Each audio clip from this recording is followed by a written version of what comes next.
de la société civile, c'est la morale. L'idée de l'être suprême et de l'immortalité de l'âme est un rappel continuel à la justice. Elle est donc sociale et républicaine.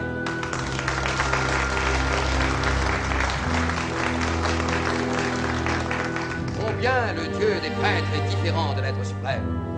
Le véritable prêtre de l'être suprême, c'est la nature, son temple, l'univers, son culte, la vertu, ses fêtes, la joie d'un grand peuple rassemblé sous ses yeux pour resserrer les doux nœuds de la fraternité universelle et pour lui présenter l'hommage des cœurs sensibles et purs.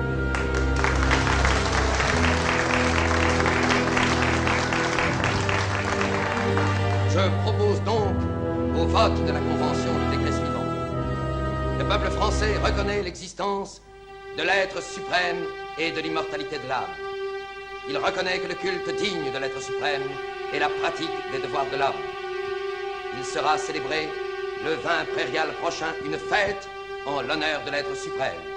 Voyez-vous, dès qu'on prononce le mot de Robespierre, il y a une chose à laquelle je pense et que nous n'avons pas pu évidemment montrer dans l'émission, ce sont toutes ces charrettes qui traversaient Paris tous les jours.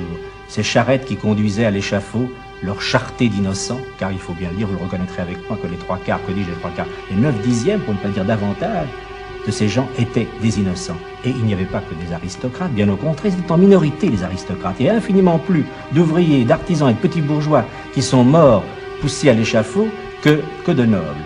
Je pense évidemment aussi à ce charnier, à ce bourbier plutôt, à ce bourbier de la place de la Concorde, enfin de notre place de la Concorde, la place de la Révolution alors, qui était couvert de sang et dans lequel les Parisiens pataugeaient en traversant cette place et on pouvait les suivre à la trace, a dit un témoin du temps, jusque sur la rive gauche. Je pense à tout ce couvent de carmélites qui a été guillotiné. Je pense à tous ces êtres qui sont morts, certains par erreur. Vous connaissez l'histoire de ce père qui a pris la place de son fils et d'un fils également un jour qui a été envoyé à l'échafaud à la place de son père. Tout ça parce qu'il n'y avait plus aucune procédure et Fouquier-Tinville débordé mettait n'importe quoi sur les actes d'accusation. Non, voyez-vous, je crois qu'on ne peut absolument pas rendre ce côté-là, ce Robespierre-là, que nous n'avons peut-être pas montré, le montrer sympathique. C'est un illuminé dangereux et qui a été très dangereux.